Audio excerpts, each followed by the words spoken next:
Bueno, igual insisto, esta va a quedar grabada para que en todo caso también la puedan ir repasando, pero son conceptos muy básicos, pero no porque sean básicos dejan de ser importantes. Y en la cuestión del diseño, justamente una de las cuestiones que nosotros tenemos que ver son los elementos primarios de una composición.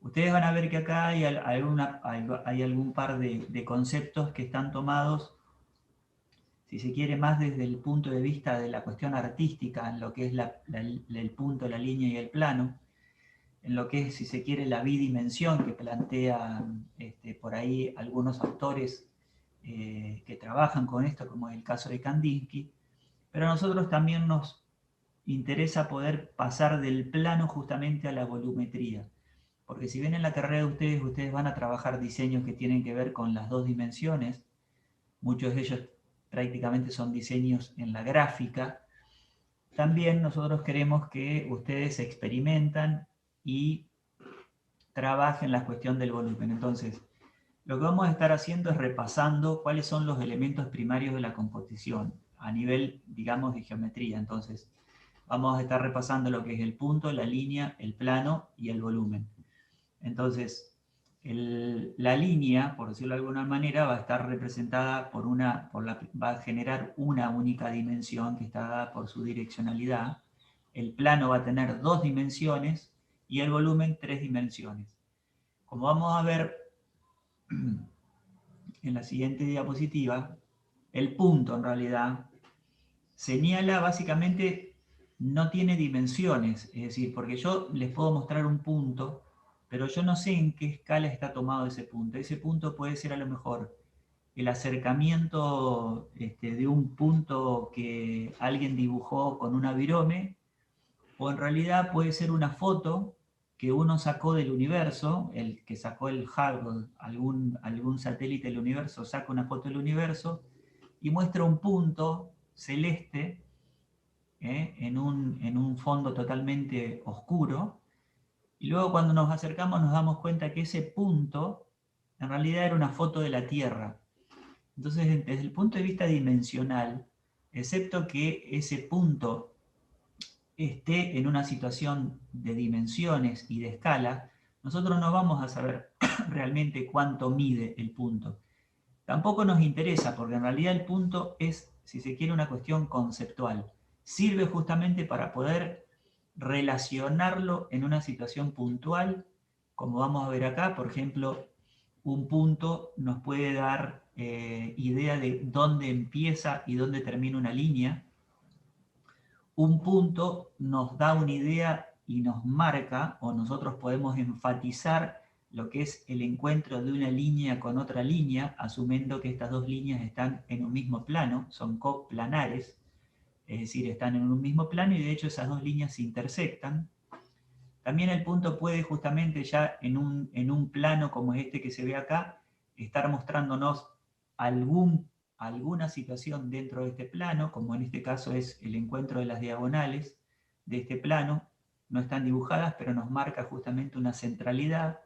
Y también el punto nos sirve para marcar, por ejemplo, los vértices, o en esta situación, como si fuese el cuadrante de un reloj, el punto central es el lugar justamente donde ubicamos el rotor de lo que eventualmente puede ser un reloj, y esos elementos que están ahí dibujados pueden ser las horas de ese reloj, en fin.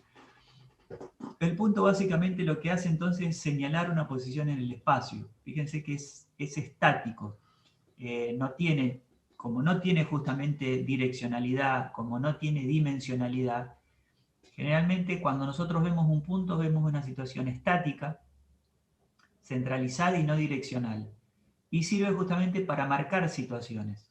Lo que también sí pasa es que organiza los elementos que rodean a ese punto. Por ejemplo, no es lo mismo un punto con sus elementos concéntricos, como vemos en esta figura, donde el punto está en el centro de la imagen, a esta situación donde el punto está desplazado y los elementos concéntricos también están desplazados. Entonces, desde el punto de vista visual, la primera imagen donde el punto está centralizado nos da idea de equilibrio, y esta imagen de acá abajo donde el punto no está en el centro, cuando comenzamos a trabajar ya sea una unión por líneas o los elementos concéntricos, vemos que esa imagen comienza justamente a tener una tensión. Y esa tensión está dada por justamente dónde ubicamos el punto y cómo relacionamos ese punto con, en este caso, las otras líneas. Entonces, volvamos al punto que me olvidé una cosa. Entonces, perdón, acá, la línea. La línea, en realidad, la vamos a estar interpretando como una sucesión de puntos. Tenemos un punto que se une con otro punto, con otro punto, con otro, y terminan constituyendo justamente una línea. O es una sucesión de puntos, o es el trazo que nosotros generamos entre un punto y otro. Ese trazo, en este caso, porque estamos dibujando, pero en el espacio, si yo tengo una caña dispuesta en el espacio y la quiero dibujar, esa caña empieza en un determinado punto del espacio y termina en otro determinado punto del espacio. Que si yo, ya van a ver cuando avancemos en las 3 dimensiones, yo puedo estar justamente dibujando y dándole una ubicación exacta a esa caña, no importa la ubicación que esa caña tenga en el espacio. Entonces, una línea es se puede interpretar como una sucesión de puntos, tiene longitud, es decir, una línea yo la puedo medir, obviamente también depende de la escala en la que yo dibuje, yo puedo decir que esa línea tiene 1 metro, 5 metros, 200 metros, lo que me ayuda a su vez la línea es a definir una trayectoria, es decir, yo puedo desde un punto, digo, bueno, me voy a ir hacia el este, entonces defino esta línea que va hacia el este, la marco con un punto e incluso después quisiera, para no errarle y para que ser claro, digamos, en la representación de esa línea, podría estar marcando acá una letra E para definir que esa línea me da la dirección del este, como justamente es esa línea que es en una brújula, por ejemplo, es un elemento plano de carácter lineal que nos está marcando el norte cada vez que nos movemos. Entonces, expresa movimiento, dirección y tensión visual, porque depende cómo esté justamente esa línea, nos va a generar una situación de equilibrio dentro del plano, nos va a generar una situación de desequilibrio. Y tiene además propósitos como para unir, asociar algunos elementos, es decir, si yo a estos dos elementos no les dibujo la línea y no les dibujo esas flechas que tienen la línea, no entiendo si están relacionados o no. Ahora, si yo le dibujo esta línea, perdón, y en su punto unas flechas, esto quiere decir que acá hay una relación bidireccional. El círculo se relaciona con el rectángulo tanto como el rectángulo al círculo. En este caso, lo que yo voy a estar indicando con esta línea, y esta en el centro, de que hay un equilibrio dentro de lo que es el círculo y el cuadrado. En este caso, esta línea lo que hace es marcar como un diagrama. ¿Se acuerdan cuando dejábamos los circulitos? Matemática, aritmética, digamos, marcábamos algunos elementos y lo poníamos dentro de un diagrama. Y decíamos que ese diagrama, esa situación de conjunto, adentro de ellos teníamos, como en este caso, un círculo, un cuadrado y un rectángulo. Entonces también sirve también para articular superficies en los planos. Si están intersectadas nos van generando lo que después vamos a ver como textura, es decir, las líneas nos permiten justamente adentrarnos a la bidimensionalidad, a la primera dimensión, es decir, a la direccionalidad. Luego tenemos el plano, y al plano también lo podemos ver como una sucesión de líneas, es decir, si esta es la línea que arranca desde una sucesión de puntos, puesta, digamos, en vertical, si yo voy juntando muchas líneas una al lado de la otra, finalmente lo que me voy constituyendo es un plano. Es como si yo agarrara la línea, la agarrase de ese lugar y la estirase para un lado o para el otro, y en el sentido contrario de la direccionalidad que tiene la línea. Fíjense, esta línea tiene una direccionalidad hacia arriba y hacia abajo. Yo para constituir el plano lo que tengo que hacer es estirarla en el sentido perpendicular a la direccionalidad de la línea. Si la estiro en sentido perpendicular, como acá, genero justamente un plano que ya tiene 2 dimensiones. Es decir, tiene una dimensión en el alto y en el largo. Yo a un plano lo puedo definir por su altura y por su largo. Y en este caso, que después lo vamos a ver, esta es una imagen de un cuadro de Kandinsky. Vamos a ver un pequeño videíto de él que es muy divertido. Él fue docente también de la Bauhaus, ¿se acuerdan que lo hablamos? Y él de hecho justamente le asignó al punto y a la línea y al plano y su estudio en función de eso un carácter muy importante, tanto para su obra como para todas las obras estéticas. Entonces, como para hacer un resumen, vamos a poner este pequeño videíto. Hola, mi nombre es Vasily Kandinsky, artista de origen ruso.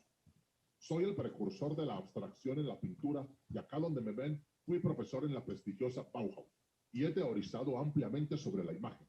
Me ha apasionado indagar sobre el poder del punto, la línea y el plano. Es por ello que baso mis composiciones en estos magistrales elementos plásticos. Bueno, ahora repasaremos punto, línea y plano. Comencemos con el punto. El punto.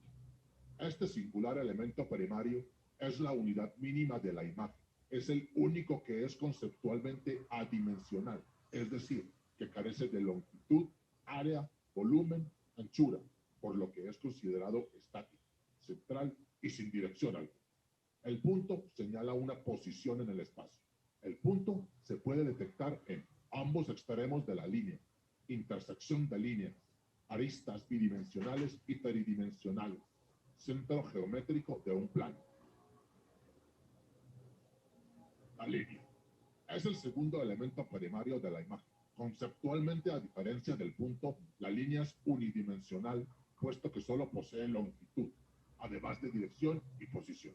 Podemos clasificar las líneas de las siguientes maneras, según su forma: línea recta, línea curva, línea quebrada o poligonal, línea mixta, línea horizontal, línea vertical, línea inclinada o diagonal, según la relación que guardan entre sí: líneas paralelas, líneas perpendiculares, líneas oblicuas, líneas convergentes, líneas divergentes.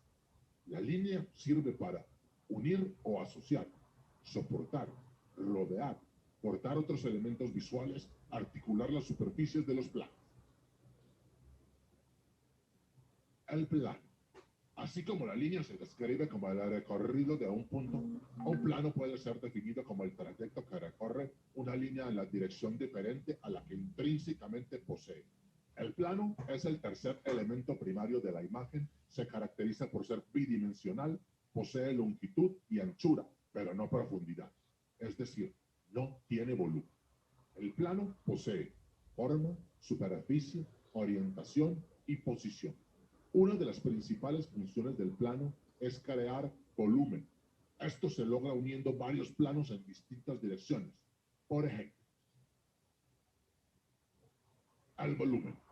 El volumen se genera cuando un plano se prolonga en una dirección diferente a la que intrínsecamente posee. Conceptualmente, el volumen es tridimensional. Tiene longitud, anchura y profundidad. Además, se caracteriza por presentar forma y espacio, superficie, orientación y posición. Un volumen se caracteriza por su forma, que es la apariencia externa reconocible y que se genera mediante la interrelación de los planos y de los contornos que definen los límites espaciales. Bueno, espero que les haya gustado el videito. Me pareció gracioso cuando lo vi, cuando uno va buscando antecedentes. Pero la verdad que creo que tiene un poder de síntesis bastante importante. Lo que decíamos entonces es que hay una cuestión muy importante en esto de determinar la geometría con el diseño y que tiene que dar justamente aceptación del volumen, como lo decía ahí el videito, como una sucesión de planos.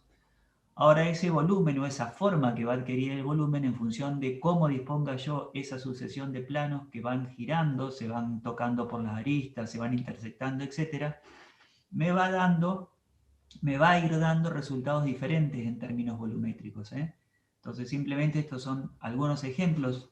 Algo de este trabajo ustedes van a ver justamente en morfología, cuando comiencen justamente a partir de la figura comenzar a ver las cuestiones de figura y fondo y cómo esa figura bidimensional se va levantando y va ganando, digamos, en volumen.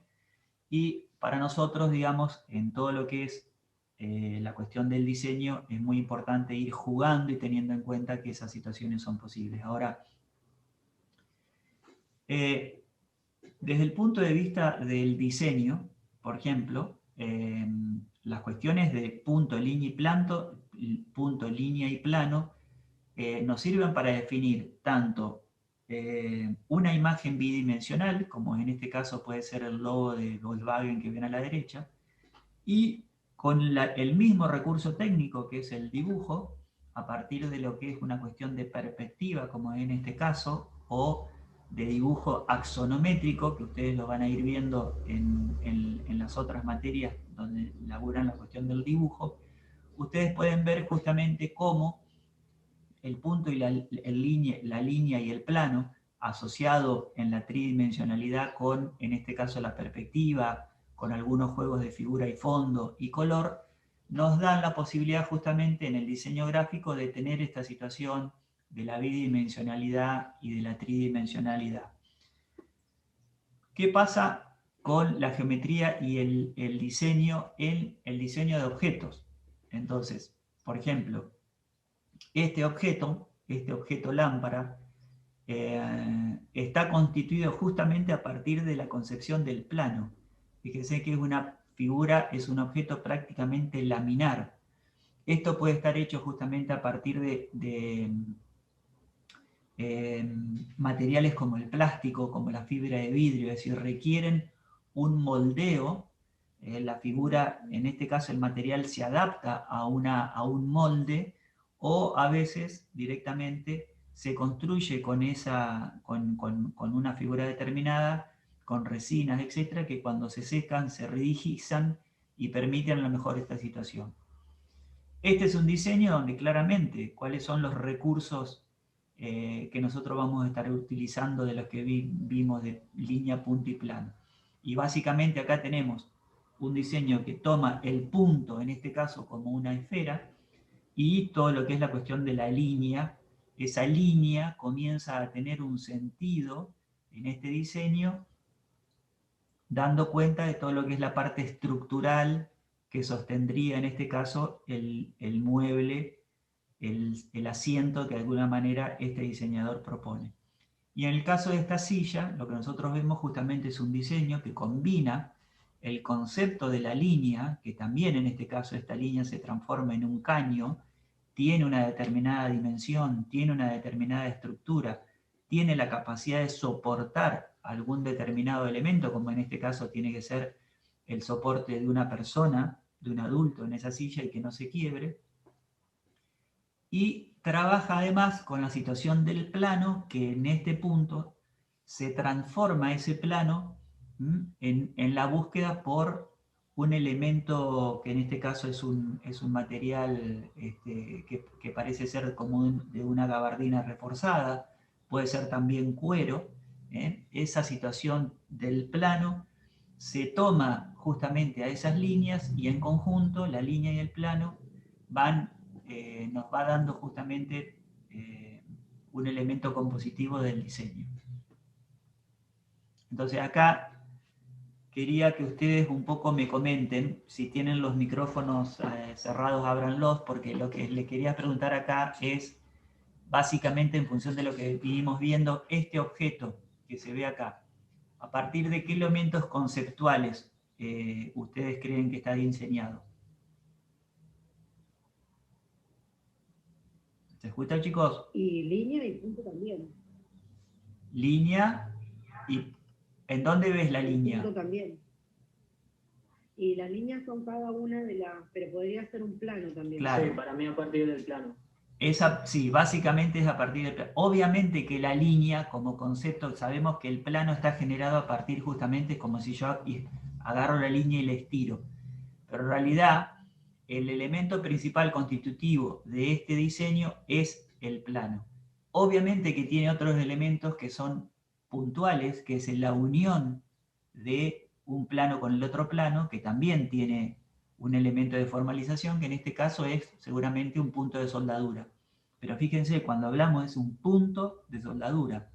Es decir, siempre hay ahí un elemento punto que va a ir adquiriendo distintas acepciones funcionales justamente en relación a lo que el diseñador proponga. En este caso, fíjense en esta situación. Acá, ¿qué es lo que ustedes identifican en este diseño? ¿Cuáles son los elementos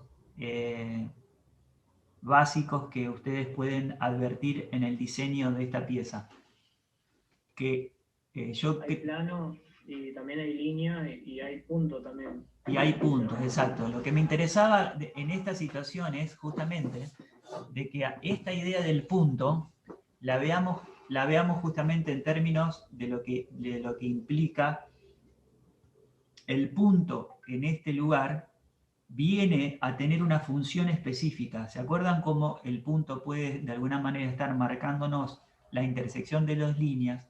En este caso el punto, a la hora de dibujar el diseño, nos va a estar diciendo que en ese lugar tiene que haber un elemento de diseño que me ayude a conectar una pieza con la otra.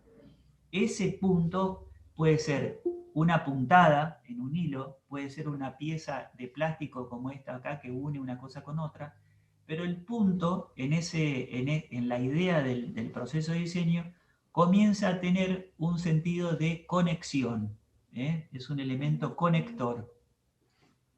En este objeto, ¿dónde creen ustedes que hay mayor énfasis en los elementos conceptuales?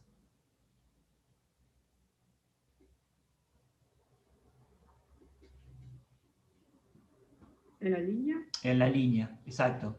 Si bien es cierto que arriba hay un plano, pero fíjate que ese plano, si ustedes se fijan bien, está realizado por una sucesión de líneas.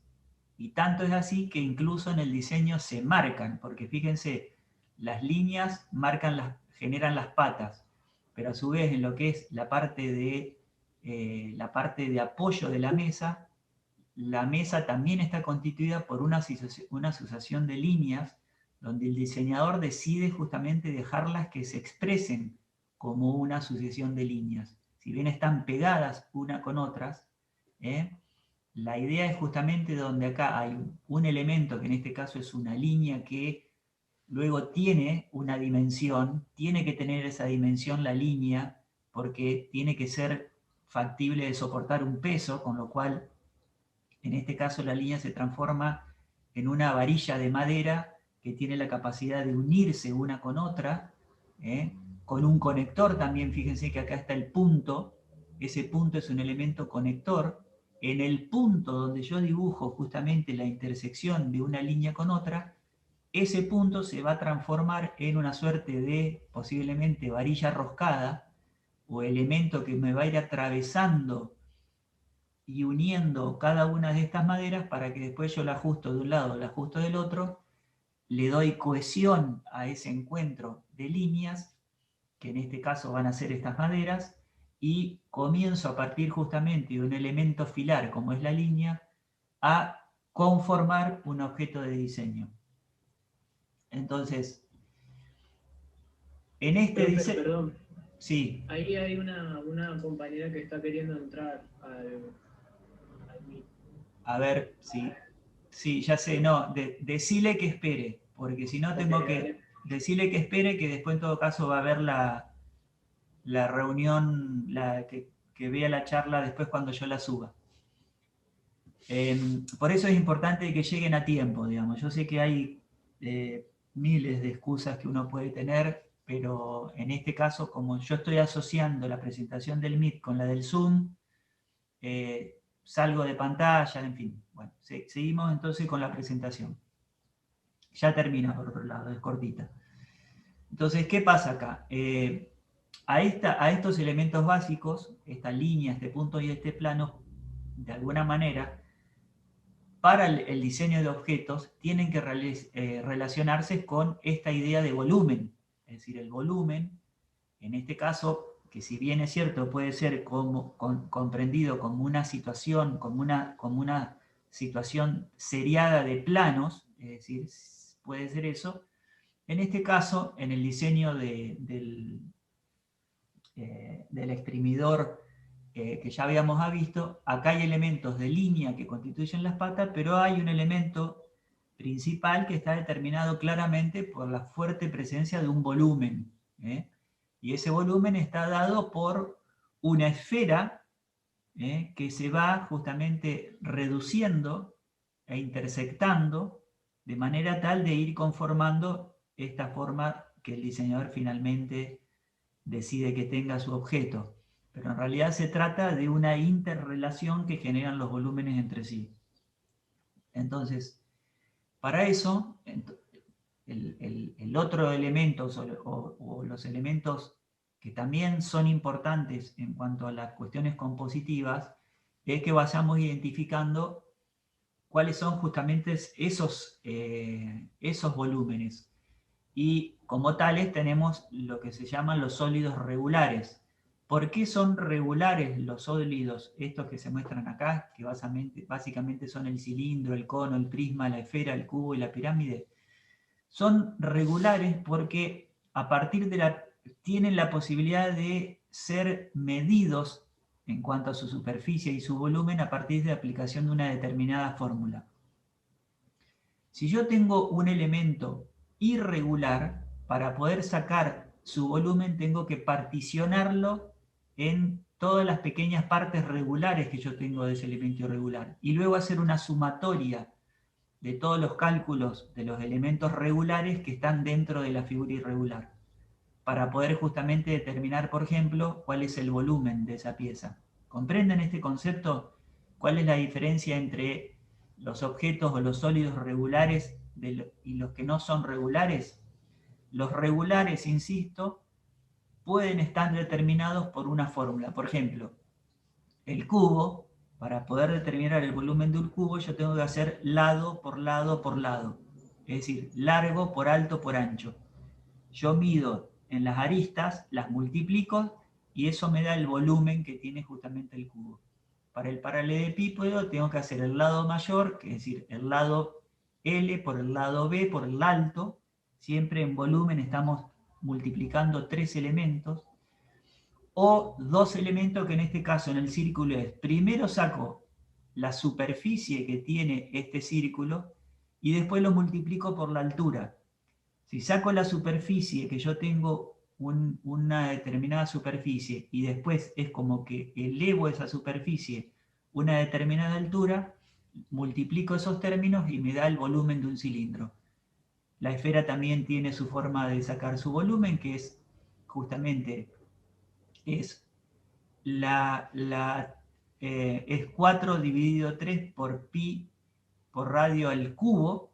Es decir, hay una fórmula que me permite sacar qué volumen tengo una esfera. ¿Y por qué sirve esta cuestión de los volúmenes? Porque si yo estoy diseñando, por ejemplo, no sé, un elemento que está destinado a recibir agua, un florero que tiene forma justamente de esfera, si yo sé más o menos cuánto es el ancho que tiene, el ancho útil con el cual yo voy a estar construyendo esa esfera. Suponete que la hacemos con una suerte de globo y después yo le pongo una fibra de vidrio y cemento y genero justamente como si fuese como así como trabajamos a veces el papel maché, con un globo, cuando éramos niños que nos hacían trabajar con el globo y el papel de diario embadurnado con harina y agua. Lo mismo se puede trabajar en ese concepto justamente de un molde que luego es cubierto con algún elemento que posteriormente se endurece, fragua y nos da soporte. Entonces el volumen, el cálculo del volumen me permite saber cuánta agua yo puedo meter ahí adentro, cuál es el peso que va a tener esa agua y si el material con el que yo estoy haciendo esa pared tiene el suficiente grosor como para soportar justamente el peso que va a tener el agua que voy a tener ahí adentro. Entonces son todos cálculos que yo en algún punto tengo que hacer para ir validando justamente y justificando que la forma que va a tener mi diseño posteriormente, en función de la tecnología que utilice, va a poder, por ejemplo, ser un recipiente, o en el caso de un cilindro, si esto, por ejemplo, lo pienso como un banco, de qué material va a tener que ser este cilindro para que soporte el peso de una persona sentada, etcétera, etcétera.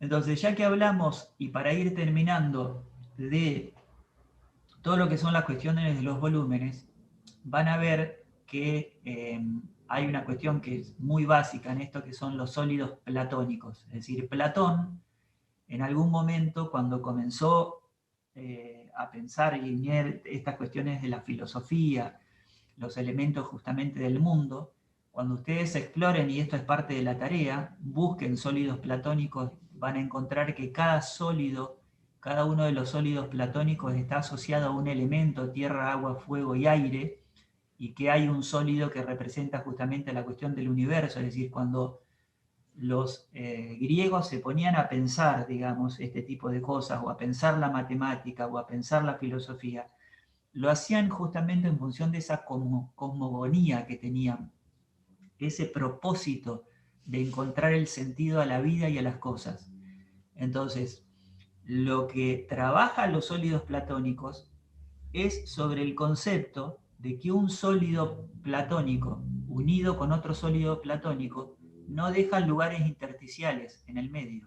Es decir, el todo de un elemento puede estar constituido por un montón de sólidos platónicos que se relacionan unos con otros dentro de ese todo de manera perfecta. Es decir, ¿por qué acá no está la esfera como tal? Porque si yo pongo una esfera al lado de otra, al lado de otra, al lado de otra, si bien me va a llenar, por ejemplo, un cuadrado, va a haber un montón de espacio vacío entre una esfera y otra esfera. Estos sólidos tienen la particularidad de asociarse unos con otros y no dejar espacios vacíos.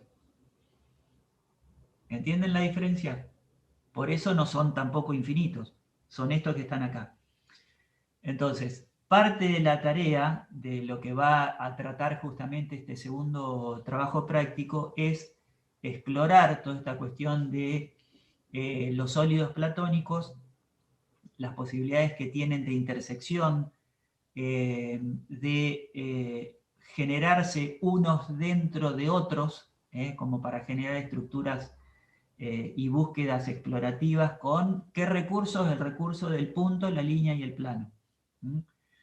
Por eso, lo que nosotros vamos a empezar a trabajar hoy, justamente con los palillos, con las gomitas, para justamente representar esta idea de conectores, de elementos que unen un punto con otro. También vamos a poder trabajar con hilos, donde el hilo o la cuerda o el piolín también representa una línea, pero a diferencia del palillo, que es un elemento rígido, esta línea es un elemento flexible que nos permite justamente unir distintos puntos.